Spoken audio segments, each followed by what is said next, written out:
For a long time, I thought I understood the meaning of emptiness. As a scientist, the silence of the cosmos seemed an absolute truth. But this is not emptiness. No, this is a battlefield, a stage where gods play at war, and we mortals are mere spectators without a ticket. Yet today I am not just a spectator. I am here, in the eye of the storm. And as chaos approaches, I wonder, how much time do we have before we are consumed? My name is Dr. Abyss. If you're receiving this message, it means it's already too late.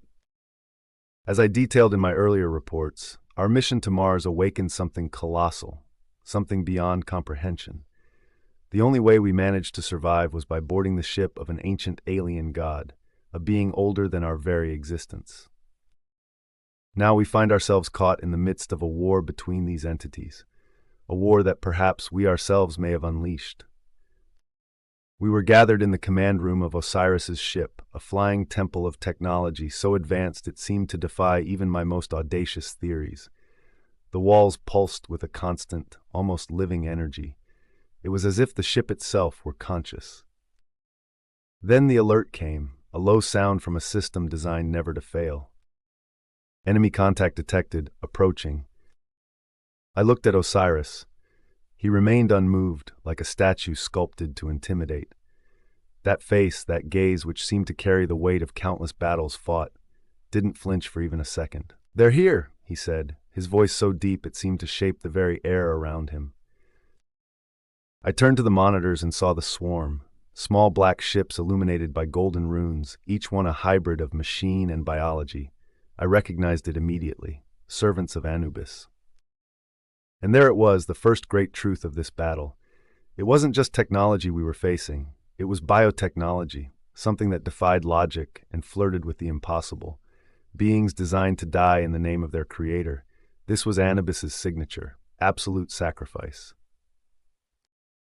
Osiris's biotech soldiers were in position before he even needed to give an order.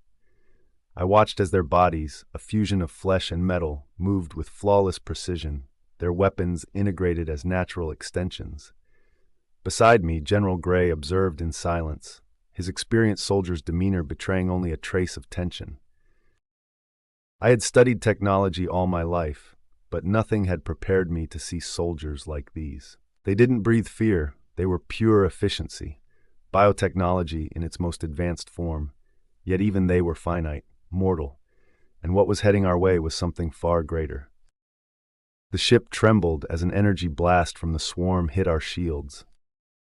"Dynamic shield activated," announced the ship's AI. Osiris remained still. He raised a hand, pointing at the main monitor. "Release the quantum cannon." And then, it happened. A turquoise beam of light tore through the vacuum of space, striking one of the enemy ships. It disintegrated in the blink of an eye, as if it had never existed. That was Osiris's power, not just strength, but surgical precision. Every shot seemed to tell a story. I am inevitable. But the swarm kept coming. Like mosquitoes around an immense beast, they approached from all sides, probing for vulnerabilities. Some of the smaller ships managed to land on the outer surface of Osiris's ship. It was a desperate but effective move. They began deploying their soldiers, hybrid creatures, humanoid figures encased in a living exoskeleton. General Gray took charge. He rallied a team of biotech soldiers and moved to reinforce critical points. I followed from a distance, observing as they prepared automated turrets. I'm not a man who glorifies war, but there was something mesmerizing about that choreography of defense. Every soldier knew exactly where to be, as if they were pieces on a cosmic chessboard commanded by Osiris's mind. The turrets opened fire, brutally eliminating the invaders, but this was only the beginning. Inside the ship, the humans were divided. The scientists from Purple Lagoon were terrified. Many locked themselves in labs, trying to ignore reality.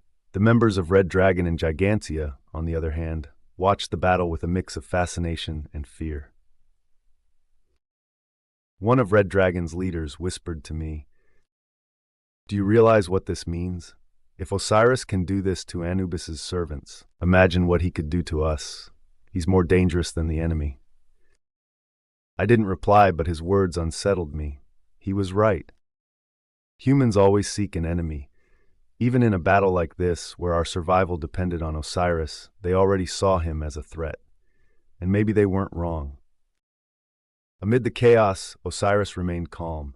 He noticed something no one else did: the pattern of the attacks. "They're targeting propulsion and communication systems," he said with the conviction of someone who had seen this strategy before. "This isn't an attempt to win. It's a distraction. They want to delay us." General Gray agreed. "It's a suicide attack. They know they can't win, but they want to weaken our ship."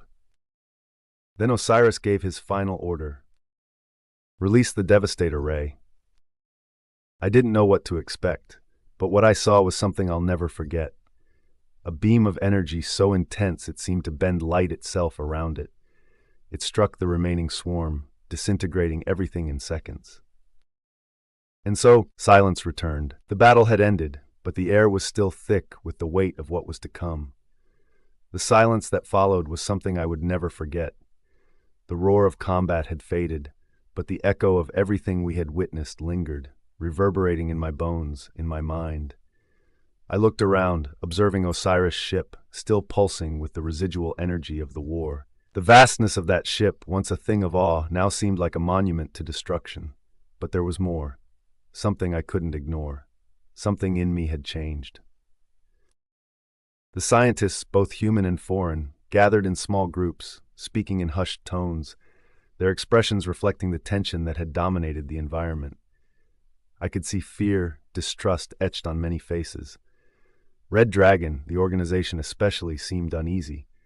It wasn't just the weight of the battle that bothered them, but the growing certainty that Osiris wasn't just a leader. He was a force. They knew it, we all knew it. But what did that mean for us, the humans? That still remained to be seen. "Did you see what he did?" One of Red Dragon's scientists whispered, his voice shaky. "That wasn't just defense. It was a statement. He's not here to save us. He's here to conquer." I felt the same. But in truth, I had always known this. Not with the clarity that was now revealed, but something inside me had known that Osiris's greatness didn't come from his power, but from his history. He wasn't just a god. He was something more, something we as humans couldn't fully comprehend. I walked away, my mind buzzing with so many unanswered questions. General Gray was nearby, watching with an expression that made it clear his trust in Osiris was cautious, to say the least. He had fought beside Osiris, yes, but there was a fine line between being an ally and being subjugated, and Gray knew that. But the question burning in my mind was different. It was a doubt I could no longer hold back, something I needed to understand, not just for my survival, but for my peace of mind. I walked up to Osiris, who remained impassive, as always. His gaze was fixed on the void, perhaps reflecting on the battle, or perhaps something far grander. He was distant, beyond anything I could reach. I didn't hesitate. The question had to be asked, no matter the cost. "Osiris," my voice came out firm, but there was something behind it that I couldn't hide. Unease. "Why all this? Why this war? What are you really after here?" The silence that followed was thick. I could feel the weight of the answer, the weight of a truth he might not even be ready to share. He looked at me, his eyes like cosmic abysses, laden with a wisdom that could only come from millennia of existence. And then he spoke. "You feel abyss," he said, his voice deep like thunder in an empty space. "Let me show you the true story.